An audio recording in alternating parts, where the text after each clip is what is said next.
ओम जय जय नमोस्तु नमोस्तु। नमो अरन्ताणं नमो सिद्धाणं नमो आयर्याणं नमो अजायाणं नमो लोए सौसाहुणं। सुध्यान में लवलीन हो जब घातिया चारोहने, सर्वज्ञ बोध वितरागता को पालिया है आपने। उपदेश देहित कर अनेको भव्य निज सम कर लिए। रवि ज्ञान किरण प्रकाश डालो वीर मेरे बीहिए, वीर मेरे बीहिए। भक्तामर स्तोत्र मांगटिंग आचार्य देव द्वारा रचित बहुत ही सुंदर स्तोत्र है, जिसमें आदिनाथ भगवान की स्तुति की गई है। कौन से भगवान की? आदिनाथ भगवान की, जो इस युग के प्रथम तीर्थंकर हो चुके हैं। 24 तीर्थंकरों में प्रथम तीर्थंकर कौन थे? आदिनाथ भगवान थे।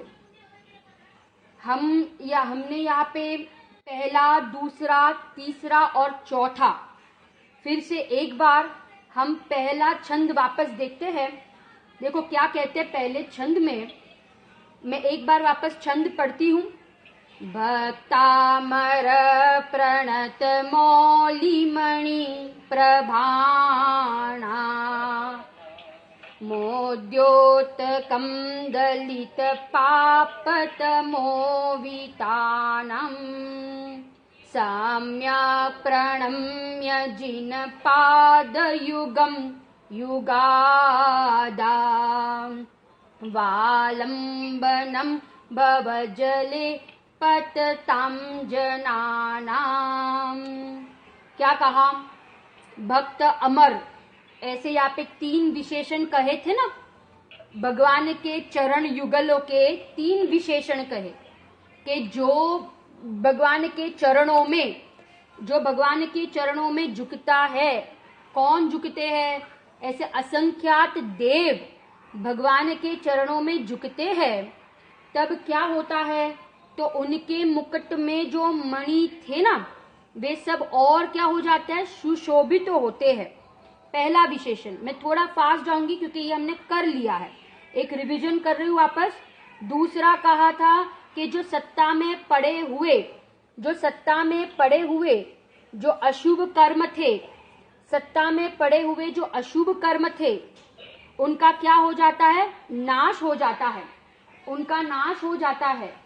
और तीसरा विशेषण क्या कहा था कि आप हमारे लिए, जो आपके शरण में आता है, उनके लिए आप कौन हो? आप शरणभूत हो।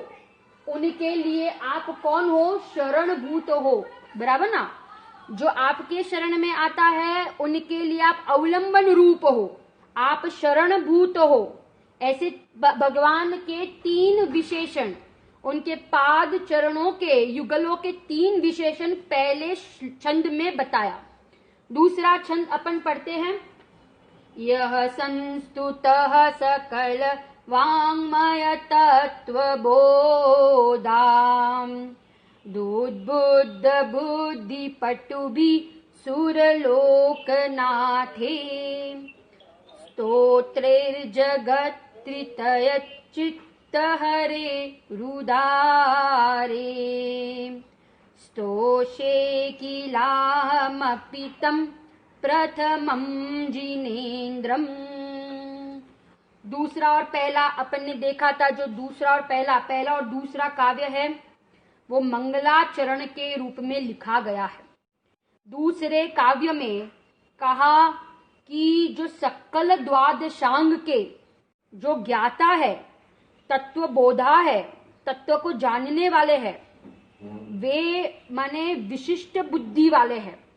और उनके द्वारा 3 लोक के प्राणी का चित्त हर जाता है, ऐसी स्तुति की जाती है।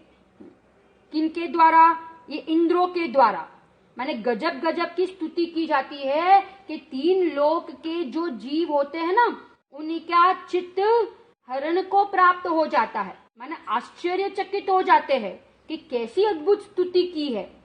मेरे में इतनी सामर्थ्य नहीं है। अपि माने मैं भी, अहम माने मैं भी, प्रथम जिनेन्द्रम आपकी, आदिनाथ भगवान की स्तुति करने जा रहा हूं। मैं करूंगा, मेरे में इतनी सामर्थ्य नहीं, परंतु मैं करने जा रहा हूं। ये दूसरा काव्य अपन ने देखा। अब देखो तीसरा काव्य। बुद्ध्या विनापि विबुधार्चित पाद पीठ स्तोतुम समुद्यमति।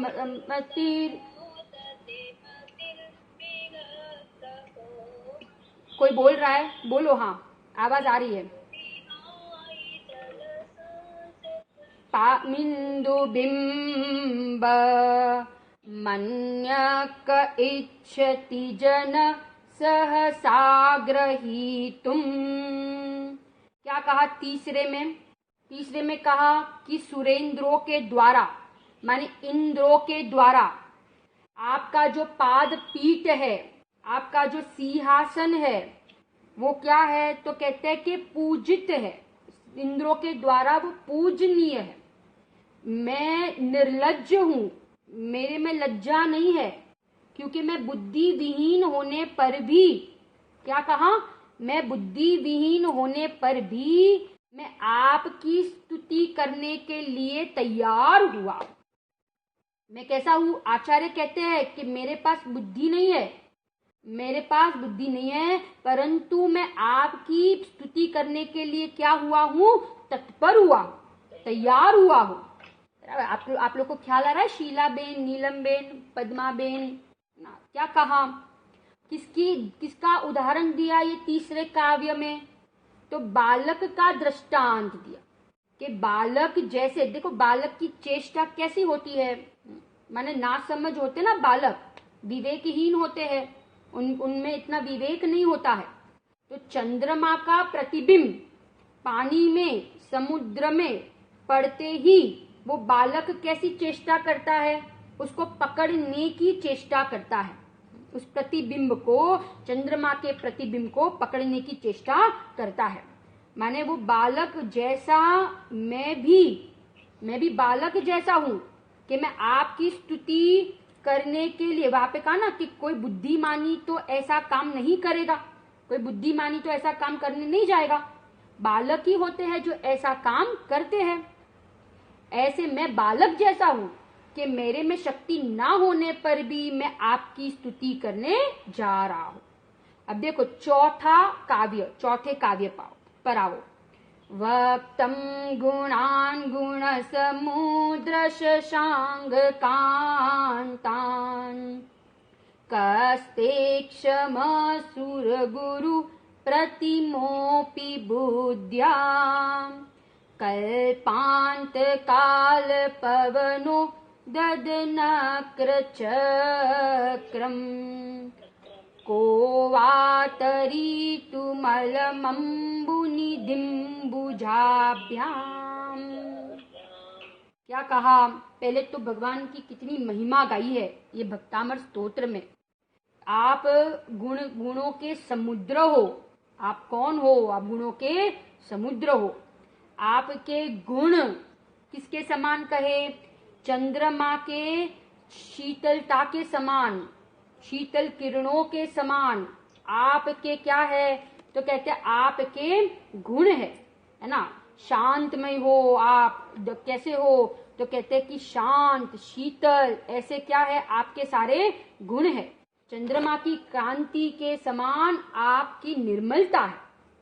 देवताओं में जो बृहस्पति है ना, बृहस्पति माने देवों का जो इंद्र होता है, वो बृहस्पति, वो भी आपके गुणों का वर्णन करने में समर्थ नहीं है। माने इतना बुद्धिशाली बृहस्पति भी आपके गुणों का वर्णन करने में क्या नहीं है, तो कहते हैं समर्थ नहीं है, समर्थ नहीं है।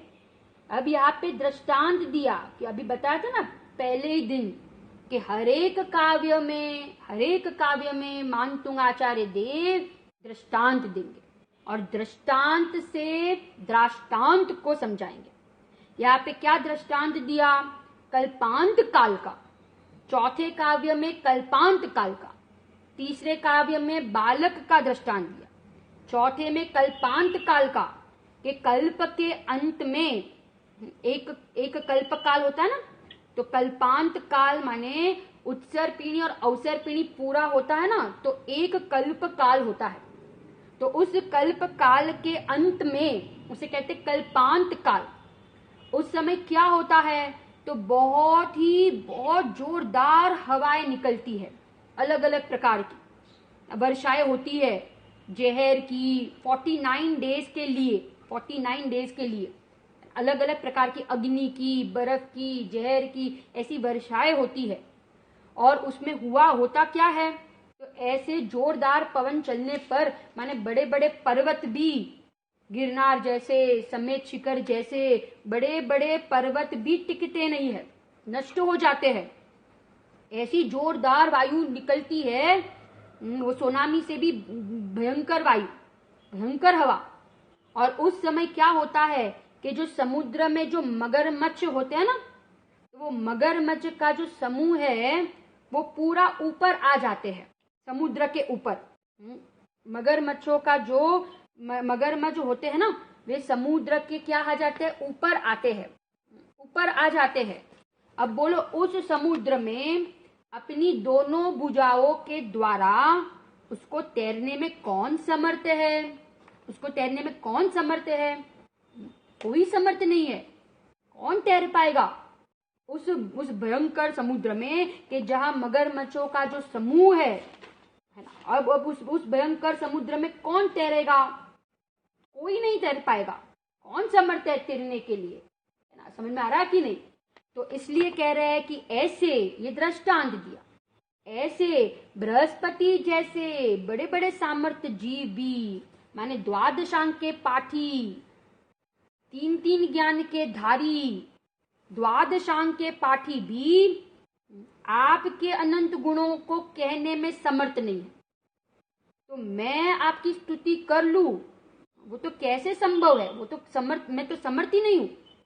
तो भी कह रहे हैं कि मैं क्या कर रहा हूं, मैं आपकी स्तुति करने के लिए जा रहा हूं, तत्पर हो रहा हूं। क्या आप लोग को 4 काव्य एकदम समझ में आया?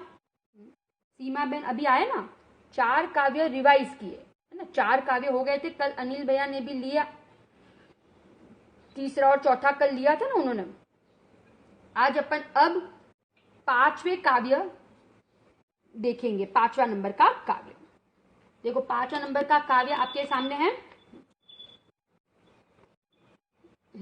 सोहम तथापि तव भक्तिवशान् मुनीश कर्तुं स्तवं विगत शक्तिरपि प्रवृत्त प्रीत्यात्मवीर्यमविचार्य मृगेन्द्रम् नाभ्येति किं निज शिशो परिपालनार्थम।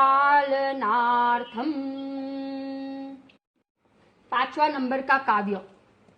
पहले मैं आपको शब्दावली लिखाती हूं, आप लोग पहले शब्दावली लिखो। एक एक शब्द का पहले अपन अर्थ देखते हैं, एक एक शब्द का अर्थ। 5वें नंबर का काव्य क्या कहते हैं? पहली दो लाइन में दृष्टांत की बात है और दूसरी 2 लाइन में दृष्टांत दिया है। सबसे पहले कहा, देखो मुनीश माने मुनियों के स्वामी। कौन? तीर्थंकर भगवान, मुनियों के स्वामी, मुनियों में जो श्रेष्ठ हो। कौन होते हैं वे? तीर्थंकर होते हैं। तथापि फिर भी विगत शक्ति, पहली लाइन में है ना, देखो विगत शक्ति। हाँ क्या कहा?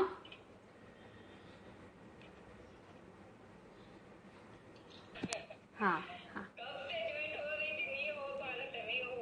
ऐसा क्या? अच्छा अच्छा, तो इसमें ओ हो, अच्छा, ऐसा क्यों?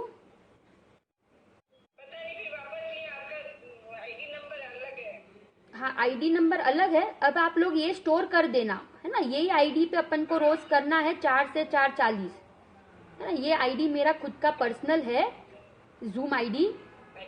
हाँ, है ना, तो अपन इसी आईडी पे अपन करेंगे रोज, है ना। तो हाँ, तो आप लोग ये सेव कर देना, ठीक है ना। पांचवा, आज अपन ने पांचवा काव्य अपन ने देखा। किसी का कोई प्रश्न था? अभी कोई पूछ रहा था ना प्रश्न, ख्याल आया आप लोग को? पहला और दूसरा काव्य है वो किसके रूप में? मंगलाचरण के रूप में। तीसरे काव्य में बालक का दृष्टांत दिया, बालक का दृष्टांत याद रह गया ना आप लोग को, कि वो चंद्रमा में प्रतिबिंब पड़ता है। हाँ पद्मा आंटी, क्या बोलूं वापस?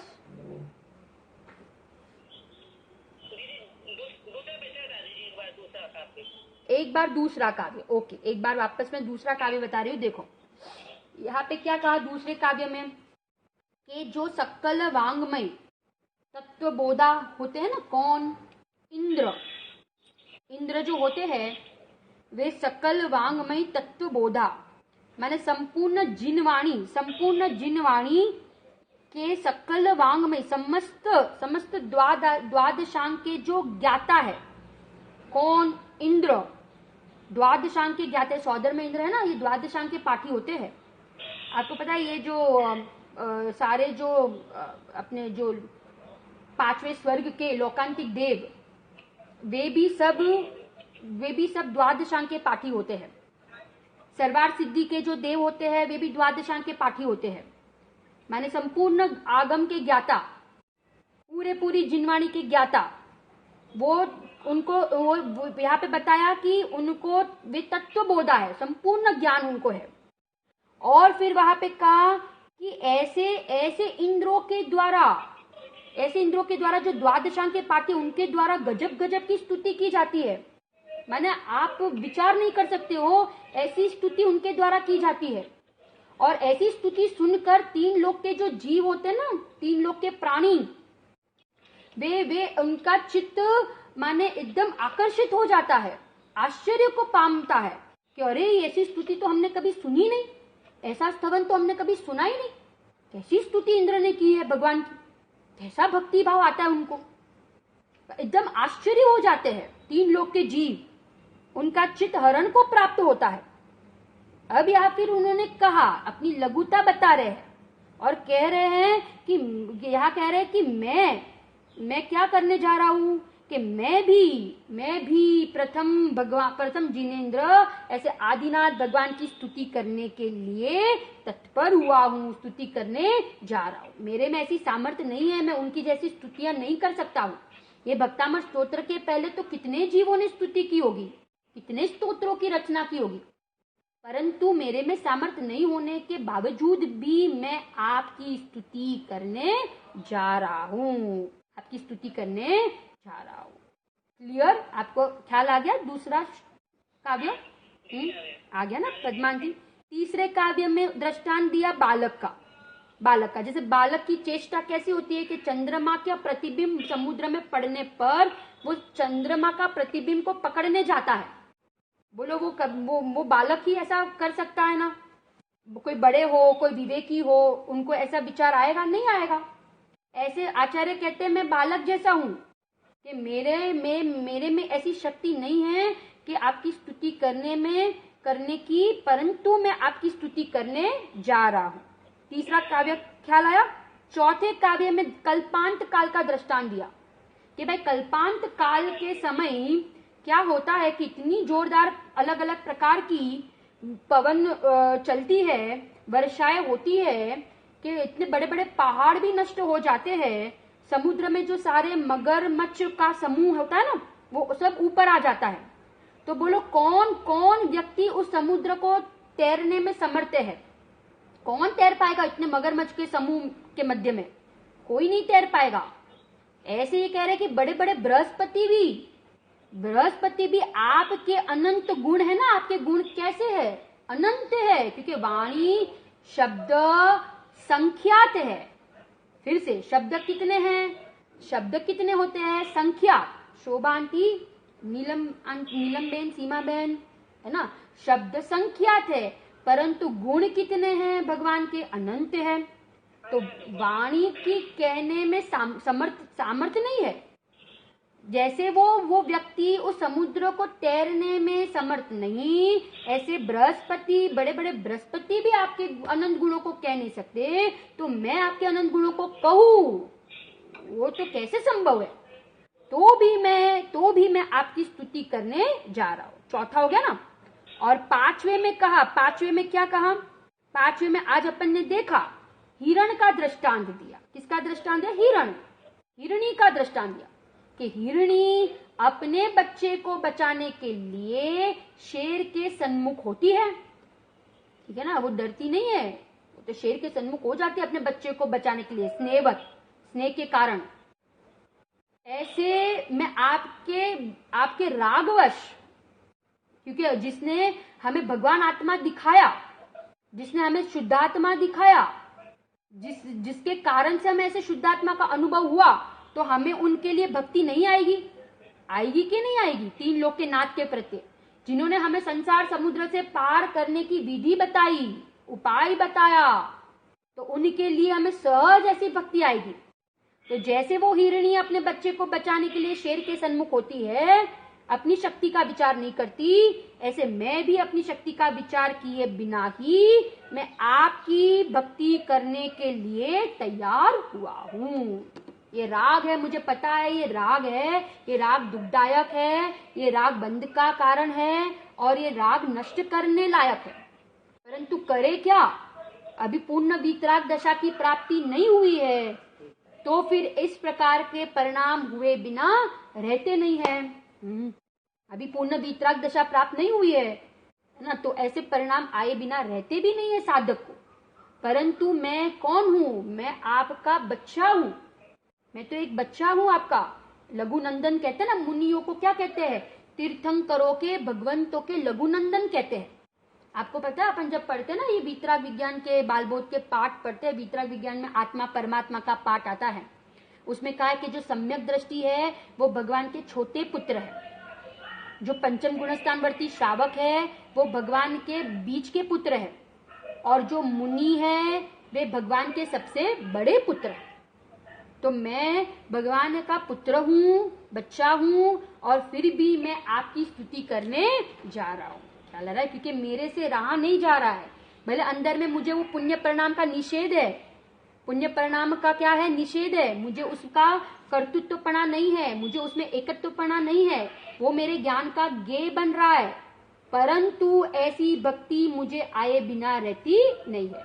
मैं ये परिणाम का भी त्याग करके पूर्ण वीतराग दशा की प्राप्ति अल्प काल में ही कर लूंगा। ये राग करने जैसा नहीं है, परंतु अभी मैं केवल ज्ञान की प्राप्ति नहीं कर पा रहा हूँ, इसीलिए इस प्रकार के परिणाम आए बिना रहते नहीं है। ख्याल आ रहा ना। नियम सार में भी पद्म प्रबमलधारी आचार्य देव ने कहा है ना कि मैं क्या करने जा रहा हूँ, तो कहते हैं कि मैं आगम का सार कहने के लिए मैं उद्यमी हुआ हूँ, मैं उद्यम हुआ हूँ, मैं कहने जा रहा हूँ। भले मेरे में सामर्थ्य नहीं, परंतु मैं कहने जा रहा हूँ। श्रीमद जी ने अपूर्व अवसर में लिखा कि मैं भी अभी केवल ज्ञान की प्राप्ति नहीं कर सकता हूँ। श्रीमद जी ने कहा ना कि मैं केवल ज्ञान की प्राप्ति अभी कर सकता नहीं हूँ, परंतु मेरा निश्चय है। क्या निश्चय है? कि मैं भी क्या कर लूंगा, अल्प काल में केवल ज्ञान की प्राप्ति कर लूंगा। मैं भी, मेरा मनोरथ है, मेरी भावना है, मैंने अंदर में संकल्प कर लिया कि मैं भी अल्प काल में क्या कर लूंगा, तो कहते केवल ज्ञान की प्राप्ति कर लूंगा। ऐसे श्रीमद जी ने भी कहा है। ऐसा हमने आज 5वें नंबर का और पहले से 4थे नंबर का हमने काव्य देखा है ना। मैं एक बार ये श्रीमद जी के द्वारा जो अपूर्व अवसर का जो काव्य है ना, वो मैं एक बार आपको बोलती हूँ यहाँ पे। बहुत ही सुंदर काव्य है अपूर्व अवसर जो श्रीमद जी ने लिखा है। आप लोग को ख्याल है, सबको आपने पढ़ा भी होगा। एह परम पद प्राप्ति नु करयु ध्यान में, गजावगर ने हाल मनोरथ रूप जो, तो पण निश्चय राजचंद्र मन ने रयो, प्रभु आज्ञाए थाशु तेज स्वरूप जो, अपूर्व अवसर एवो क्यारे आवशे। ऐसा अवसर हमारे जीवन में कब आए, ऐसी दशा हमारे जीवन में कब प्रकट हो, इसलिए हे भगवान मैं आपकी स्तुति करता हूँ।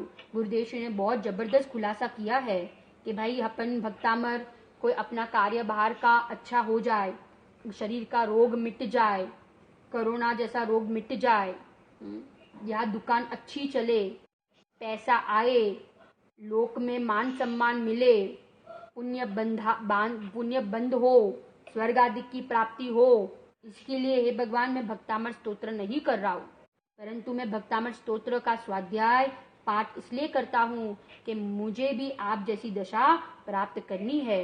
हो मेरी ऐसी दशा जैसी तुम धारी है, मेरी भी आप जैसी परिणति हो, वितरागता हो, सर्वज्ञता हो, इसलिए हे भगवान मैं आपकी स्तुति करने आया हूँ। आपके ये भक्तामर स्तोत्र आपके द्वारा लिखा गया, मानतुंग आचार्य द्वारा लिखा गया, हम इसलिए स्वाध्याय करते हैं क्योंकि हमें भी अल्प काल में संसार का अभाव करके, राग द्वेष का अभाव करके, कषायों का अभाव करके, पंच परावर्तन का अभाव करके, जन्म मरण का अभाव करके अनंत काल हमें ये दुखों से मुक्त होकर अनंत काल साधी सुखमय दशा में विराजमान हो जाना है। इसी मंगल भावना के साथ हम ये स्वाध्याय पूरा करते हैं।